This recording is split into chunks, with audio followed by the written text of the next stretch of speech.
Namaku Rina, siswi baru di SMA Melati. Sekolah yang terkenal karena bangunannya sudah cukup tua dan katanya agak angker. Tapi waktu pertama masuk, aku nggak terlalu peduli. Aku cuma pengen punya teman baru dan menjalani sekolah dengan tenang. Hari pertama, aku duduk di bangku paling belakang. Nggak ada yang ngajak ngobrol. Sampai tiba-tiba ada seorang gadis duduk di sebelahku. Rambutnya panjang, wajahnya pucat, tapi cantik dan senyumnya lembut. Namaku Mira, katanya pelan. Aku senang banget. Akhirnya ada yang mau ngobrol. Selama beberapa hari, aku dan Mira jadi akrab. Dia sering bantu aku belajar, kadang juga nemenin ke perpustakaan. Tapi anehnya, cuma aku yang terlihat dekat sama dia. Waktu aku cerita ke teman sekelas, mereka malah bingung. Mira, di kelas ini gak ada yang namanya Mira, Rin. Aku pikir mereka cuma bercanda, jadi aku gak ambil pusing. Sampai suatu hari, aku datang ke sekolah lebih pagi dari biasanya. Kelas masih sepi, tapi di mejaku sudah ada Mira duduk sambil menatap jendela. Mira, kok pagi banget? Tanyaku. Dia menoleh perlahan. Senyumnya tetap sama. Tapi kali ini wajahnya terlihat lebih pucat dari biasanya. Aku gak suka kalau sendirian. Bisiknya pelan. Bel berbunyi. Dan teman-teman lain mulai masuk. Aneh, mereka seolah gak melihat Mira sama sekali. Aku bahkan sempat manggil, ini Mira duduk di sini loh. Tapi teman-temanku cuma menatap heran. Rina, kamu ngomong sama siapa? Hatiku mulai dingin. Aku langsung menoleh ke samping Mira. Masih di sana, tapi matanya kini kosong.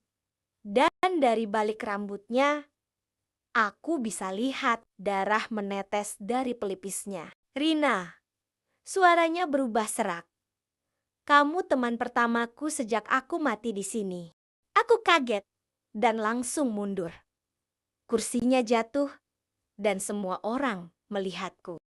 Tapi mereka cuma melihatku berdiri ketakutan sendirian. Mira sudah gak ada.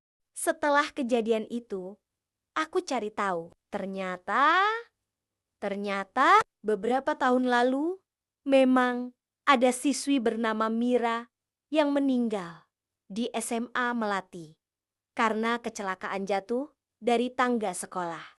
Tangga yang letaknya persis di depan kelas kami. Semenjak hari itu, aku sering merasa dia masih ada.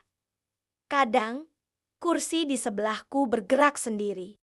Atau ada bayangan rambut panjang di jendela kelas. Mungkin Mira masih menganggap aku temannya.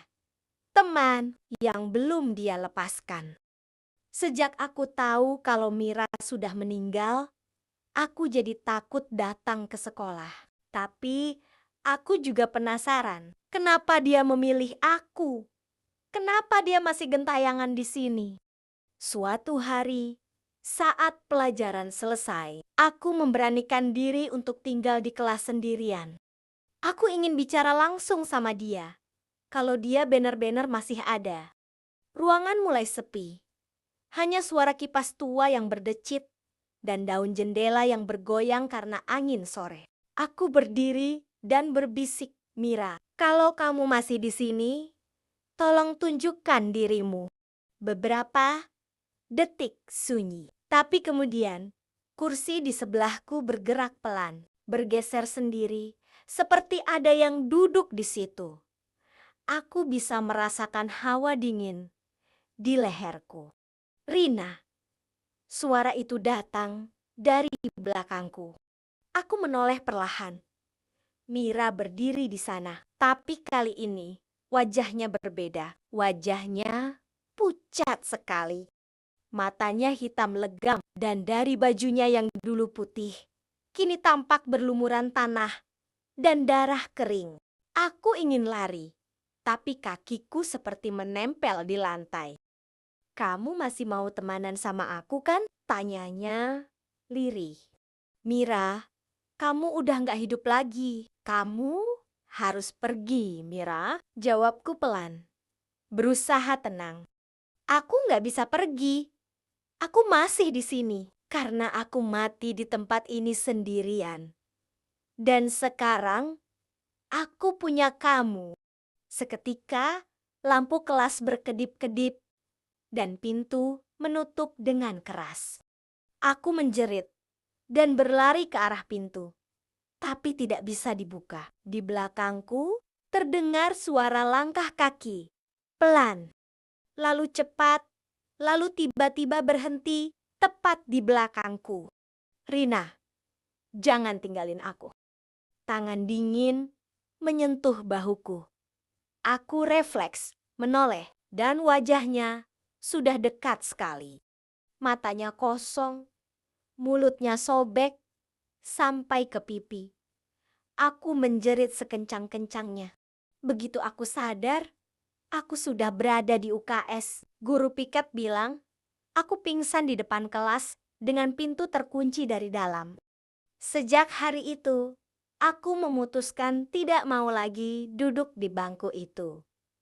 Aku pindah ke depan, tapi setiap pagi selalu saja kursi di belakangku tergeser, seolah ada yang kembali duduk di sana. Dan kadang, saat pelajaran berlangsung, aku mendengar bisikan lembut di telingaku. "Aku di sini, Rina. Jangan lupa, aku masih temanmu." Sejak kejadian itu, hidupku tidak pernah sama lagi. Setiap malam, aku mimpi buruk. Dalam mimpiku, aku selalu melihat Mira jatuh dari tangga sekolah. Darahnya mengalir di lantai, dan aku mendengar suara perempuan berteriak histeris. Tapi wajah perempuan itu tidak pernah terlihat jelas. Pagi itu, aku memberanikan diri untuk bicara dengan Bu Rani, guru tua yang sudah lama mengajar di SMA Melati. "Bu, saya mau tanya, dulu di sekolah ini ada murid bernama Mira kan?" Wajah Bu Rani langsung berubah pucat. Ia terdiam beberapa detik sebelum menjawab. "Kamu dengar dari siapa, Rina?" "Saya hanya penasaran, Bu. Teman saya katanya kenal." Bu Rani menarik napas panjang. "Iya, benar. Mira dulu murid sini. Dia anak yang pendiam, tapi pintar. Sayang, dia meninggal tragis di tangga belakang sekolah. Katanya karena terpeleset. Tapi kenapa, Bu? Ada gosip kalau dia bukan jatuh sendiri." Aku terdiam. Jantungku berdetak cepat. Maksudnya, dulu ada beberapa siswi yang suka mengejek Mira. Katanya dia aneh, suka menyendiri di perpustakaan lama hari dia meninggal. Mereka semua ada di tempat yang sama. Aku langsung merasa merinding. Mungkinkah kematian Mira bukan kecelakaan? Sore itu, aku nekat pergi ke perpustakaan lama, tempat yang katanya sudah tidak dipakai lagi. Pintu kayunya berdebu. Kaca jendelanya retak. Saat aku melangkah masuk, udara di dalam terasa dingin sekali.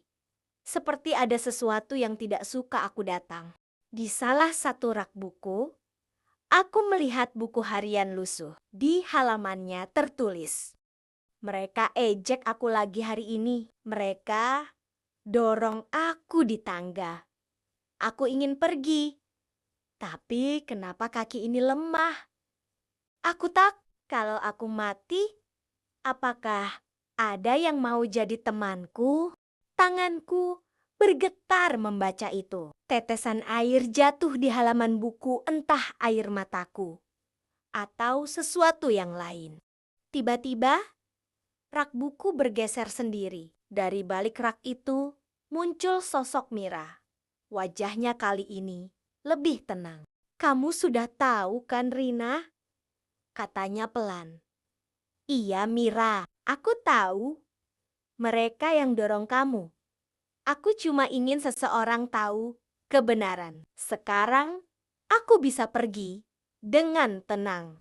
Senyumnya muncul perlahan dan tubuhnya mulai memudar, seperti asap tertiup angin. Tapi sebelum benar-benar hilang, ia berbisik lembut. "Terima kasih, Rina. Kamu teman sejatiku." Seketika ruangan itu terasa hangat dan aroma bunga melati memenuhi udara. Sejak hari itu, aku tidak pernah lagi melihat Mira. Tapi setiap kali aku lewat tangga belakang sekolah, ada satu bunga melati segar yang selalu muncul di anak tangga tempat ia meninggal.